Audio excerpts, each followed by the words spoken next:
क्या आपने कभी सोचा है कि क्यों फेसबुक पर लाइक बटन, व्हाट्सएप पर स्टेटस, पबजी में चिकन डिनर और पॉर्न वेबसाइट पर अलग अलग कैटेगरीज दिखाई जाती है? क्या आपने कभी सोचा है कि हम कभी फेसबुक, इंस्टाग्राम या अपने फेवरेट गेम खेलते समय बोर क्यों नहीं होते? क्या आपने कभी सोचा है कि बुक्स को बस सामने देखते ही हमें नींद क्यों आने लगती है? और ये सब प्लेटफॉर्म जो हम यूज करते हैं उसका हमारे दिमाग पर क्या असर पड़ता है? आज के इस वीडियो में आप सोशल मीडिया, पॉर्न और गेमिंग एडिक्शन से रिलेटेड ऐसे फैक्ट्स जानने वाले हो, ना सिर्फ फैक्ट्स बल्कि ऐसे साइंटिफिक रिसर्च जानने वाले हो जिनको जानने के बाद आप ये सब प्लेटफॉर्म्स यूज करने से पहले 10 बार सोचोगे। So let's get started with the porn addiction. क्या आप जानते हो कि पॉर्न मूवीज हमारे ब्रेन को उसी तरह से डैमेज करती हैं जिस तरह से कोई ड्रग? और आपको ये बात जानकर हैरानी होगी कि एफएमआरआई स्कैनर में जब पॉर्न एडिक्ट्स और ड्रग एडिक्ट्स के ब्रेन को स्कैन किया गया तब पता चला कि दोनों एडिक्ट्स के ब्रेन सिमिलर लेवल तक डैमेज थे। दुनिया का कोई भी एडिक्शन, चाहे वो पॉर्न एडिक्शन हो, सोशल मीडिया एडिक्शन या गेम एडिक्शन, वो सभी सबसे पहले हमारे ब्रेन के रिवॉर्ड सिस्टम को डैमेज करते हैं। न्यूरोसाइंटिस्ट वैलेरी वोन के पॉर्न एडिक्ट्स के ब्रेन पर की गई रिसर्च में पॉर्न एडिक्ट्स के ब्रेन को जब पॉर्न देखते टाइम स्कैन किया गया तो उनके ब्रेन में पॉर्न की वजह से होने वाली एक्टिविटीज ने साइंटिस्ट के भी होश उड़ा दिए। ये देखिए, ये है एक नॉर्मल इंसान का दिमाग और ये है एक पॉर्न एडिक्ट का दिमाग। आप देख रहे हो कि इस पॉर्न एडिक्ट का दिमाग कैसे बल्ब की तरह जल रहा है। इतनी ज्यादा एक्टिविटी ब्रेन के dopamine receptors, specially D2 receptors को जलाकर राख कर देती है और ब्रेन में पाए जाने वाले यही dopamine receptors, specially D2 receptors, brain के प्रीफ्रंटल कॉर्टेक्स को बैलेंस करते हैं और हमारे दिमाग का यही हिस्सा हमें इंटेलिजेंट बनाता है। हमारे दिमाग में उठने वाली इंपल्सेस यानी हमारे पूरे बिहेवियर को कंट्रोल करता है। कहने का मतलब यही है कि हमारे दिमाग का यही हिस्सा हमें जानवर से अलग इंसान बनाता है। पॉर्न मूवीज देखने की वजह से हमारे ब्रेन के D2 रिसेप्टर्स कम होने लगते हैं, जिसकी वजह से हमारा दिमाग धीरे धीरे कमजोर होने लगता है। अब हो सकता है कि आप में से कुछ लोगों को ये सब बातों पर डाउट हो रहा हो, तो इसी टॉपिक पर एक बहुत ही पावरफुल बुक लिखी गई जिसका नाम है योर ब्रेन ऑन पॉर्न। अगर आप इस बुक की वेबसाइट पर जाकर देखोगे तो आपको ऐसे न्यूमरस साइंटिफिक रिसर्च मिल जाएंगे जिनमें बताया गया है कि पॉर्न हमारे ब्रेन को किस हद तक डैमेज कर सकता है। इस किताब की फुल बुक समरी ये बुक ऐप पर भी अवेलेबल है। According to this book, porn movies देखने का सबसे बुरा असर जो हमारे ब्रेन पर होता है वो ये है कि ये मूवीज हमारे दिमाग में होने वाले मेटाबॉलिक एक्टिविटीज को बहुत कम कर देती हैं, जिसके चलते हमारा दिमाग फुल पोटेंशियल से काम नहीं कर पाता, यानी दिमाग के किसी भी काम को करने की कैपेबिलिटी कम हो जाती है। ये देखिए, ये है एक हेल्दी ब्रेन और ये है एक एडिक्ट का ब्रेन। इसमें मेटाबॉलिक एक्टिविटीज दिखाई गई है और आप देख सकते हो कि एडिक्ट के ब्रेन में होने वाली मेटाबॉलिक एक्टिविटीज कितनी कम है as compare to healthy brain. इतनी कम मेटाबॉलिक एक्टिविटीज की वजह से ना तो वो कंसंट्रेट कर पाएगा, ना ही ठीक से कुछ ऑब्जर्व कर पाएगा और ना ही ठीक से कुछ सीख पाएगा। हमारे ब्रेन में डोपामिन नाम का एक हार्मोन पाया जाता है। Food, sexual activity, social interaction या जब हमें कोई अनएक्सपेक्टेड रिवॉर्ड मिलता है तब हमारे ब्रेन में डोपामिन रिलीज होता है। इस डोपामिन के रिलीज होते ही हमें बहुत अच्छी फीलिंग्स का एहसास होता है, इसलिए उसे प्लेजर हार्मोन भी कहा जाता है। दूसरा काम जो डोपामिन करता है वो ये कि जिन भी प्लेजरेबल एक्टिविटीज में हम इन्वॉल्व होते हैं उन एक्टिविटीज को दोबारा करने के लिए ये मोटिवेट करता है, इसलिए डोपामिन को डिजायर हार्मोन या मॉलिक्यूल ऑफ मोर भी कहा जाता है। पॉर्न देखते समय कॉलेज इफेक्ट के चलते हमारा दिमाग नॉर्मल से 3 गुना ज्यादा डोपामिन रिलीज करता है, जिसकी वजह से हमें पॉर्न देखते समय बहुत ही कमाल की फीलिंग का एहसास होता है और जब हम पॉर्न डेली बेसिस पर देखना शुरू कर देते हैं तब हमारा ब्रेन डोपामिन टॉलरेंस का विक्टिम हो जाता है। अब देखिए कि होता क्या है कि जब हम जिम ज्वाइन करते हैं पहले दिन हम कम ही एक्सरसाइज कर पाते हैं, लेकिन 1 मंथ बाद हमारी एक्सरसाइज करने की टाइमिंग और कैपेसिटी दोनों बढ़ जाती है। इसी तरह से अगर आज आपको 1 पैग मारने के बाद नशा होता है तो 1 साल बाद आपको 5 पैग पीने के बाद भी कुछ नहीं होगा। ठीक उसी तरह जब हम पॉर्न मूवीज को देखने के यूज टू हो जाते हैं तब ब्रेन को सेम अच्छी फीलिंग्स को सस्टेन करने के लिए बहुत ज्यादा डोपामिन रिलीज करना पड़ता है। इसलिए पॉर्न वेबसाइट्स और पॉर्न्स के अलग अलग कैटेगरीज दी जाती है ताकि वो अलग कैटेगरीज के वीडियोस देखकर आपका ब्रेन ज्यादा से ज्यादा डोपामिन रिलीज कर सके और आपको जल्द से जल्द उसकी लत लग जाए। ये जितनी भी बातें मैंने आपको बताई हैं वो कोई मेड अप स्टफ नहीं है, बल्कि ये सब साइंटिस्ट ने रिसर्च करके प्रूव किया है।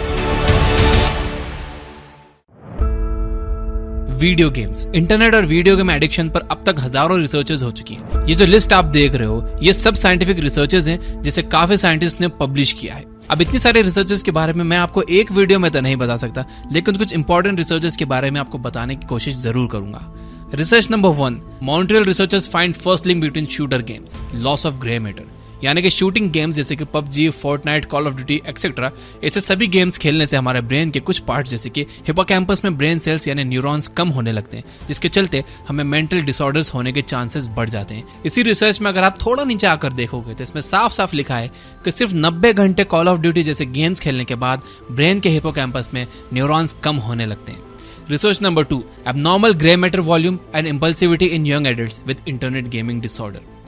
कॉल ऑफ ड्यूटी और पबजी जैसे गेम्स को बनाते समय सबसे ज्यादा इसी बात पर फोकस किया जाता है कि कैसे इन गेम्स को ज्यादा से ज्यादा एडिक्टिव बनाया जाए। इन गेम्स को डिजाइन ही इस तरह से किया जाता है कि खेलने वाला का ब्रेन ज्यादा से ज्यादा डोपामिन रिलीज कर सके। अब पबजी खेलते समय छोटी छोटी एक्टिविटीज जैसे वेपन मिलना, headshots, social interaction, chicken dinner की वजह से हमारे ब्रेन में कंटिन्यूस डोपामिन रिलीज होते रहता है और वो डोपामिन ब्रेन के रिवॉर्ड सिस्टम को एक्टिवेट करता है और रिवॉर्ड सिस्टम के सिग्नल्स सीधे प्रीफ्रंटल कॉर्टेक्स यानी कि ब्रेन के आगे वाले हिस्से में जाते हैं जो हमारे कंसंट्रेशन के लिए रिस्पॉन्सिबल होता है। इसी कंटिन्यूस डोपामिन के चलते पबजी खेलने वाला इंसान बिना रुके कंसंट्रेशन के साथ पबजी खेलते रहता है। अब आप सोच रहे होंगे कि इसमें प्रॉब्लम क्या है, तो इसमें प्रॉब्लम यह है कि इससे आपका ब्रेन डोपामिन डिपेंडेंट बन जाता है। आपके ब्रेन को लंबे समय तक फोकस करने के लिए गेम की तरह ही समय समय पर डोपामिन बूस्ट की जरूरत पड़ेगी और इवेंचुअली यही एक चीज आपके कंसंट्रेशन और अटेंशन स्पैन को घटाकर 10 साल के बच्चे से भी कम कर देगी। और जिन भी रिसर्चर्स के बारे में मैं आपको बता रहा हूँ उन सब रिसर्चर्स की लिंक आपको डिस्क्रिप्शन में मिल जाएगी, आप वहां जाकर उन्हें पढ़ सकते हो।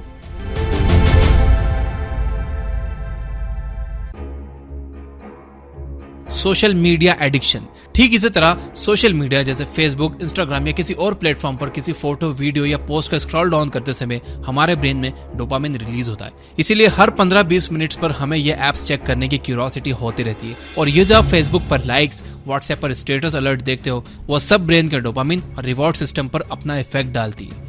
अब आप एडिक्शन के बारे में इतना कुछ जान चुके हो कि मुझे नहीं लगता कि सोशल मीडिया एडिक्शन पर मुझे कुछ बहुत ज्यादा बताने की जरूरत है। बाकी एडिक्शंस की तरह ही सोशल मीडिया की एडिक्शन ब्रेन के रिवॉर्ड सिस्टम को डैमेज करती है। तो कंक्लूड करने के लिए सभी एडिक्शंस चाहे वो पॉर्न हो, सोशल मीडिया या गेमिंग हो, ये सभी रियल हैं और ये सभी हमारे ब्रेन के डोपामिन रिसेप्टर्स की पूरी तरह से धज्जियां उड़ाकर ब्रेन को कमजोर बना देते हैं। अब ब्रेन के जो फ्यूज उड़ चुके हैं, जो डोपामिन रिसेप्टर्स खत्म हो चुके हैं, उनको रिकवर किया जा सकता है। उसके लिए आपको करना होगा डोपामिन डिटॉक्स या फिर डोपामिन फास्ट। जो लोग ड्रग्स लेते हैं वो लोग डोपामिन डिटॉक्स ना करें, वो लोग डॉक्टर से कंसल्ट करें।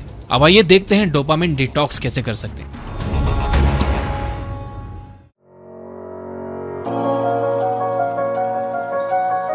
डोपामिन डिटॉक्स के लिए आपको ज्यादा कुछ नहीं करना है, बस आपको वीक में एक दिन सोशल मीडिया, पोर्नोग्राफी और गेमिंग ये सब एक्टिविटीज से दूर रहना है। ना ही मोबाइल यूज करना है और ना ही कंप्यूटर, ना ही किसी से उस दिन ज्यादा बात करनी है और ना ही अनहेल्दी फूड खाना है। यानी वीक में एक दिन आपको एक साधु की तरह रहना है। आप मेडिटेट कर सकते हो, डायरी में रिपोर्ट लिख सकते हो, वॉक पर जा सकते हो। कहने का मतलब यह है कि आपको अपने आप को बोर करना है। अब ये आप पे डिपेंड करता है कि आप अपने आप को कितना बोर कर सकते हो। ऐसा करने से सबसे पहले तो आपके ब्रेन के डोपामिन रिसेप्टर्स रिकवर होने लगेंगे, जिसके चलते आपका ब्रेन धीरे धीरे स्ट्रांग होने लगेगा। सेकंड, जब आप पूरे दिन अपने थॉट्स और फीलिंग्स को ऑब्जर्व करोगे तो उससे धीरे धीरे आपकी अवेयरनेस भी इंक्रीज होने लगेगी।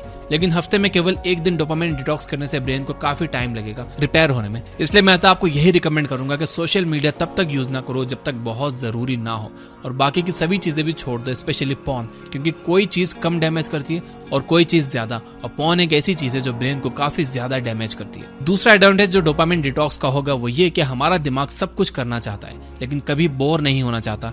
तो आप अपने दिमाग को इतना बोर कर दो कि आपका दिमाग आपको हाथ जोड़ के बोले कि भाई मेडिटेशन ही कर ले या फिर बुक्स ही पढ़ ले या फिर कोई और काम कर ले, पर बोर मत कर यार।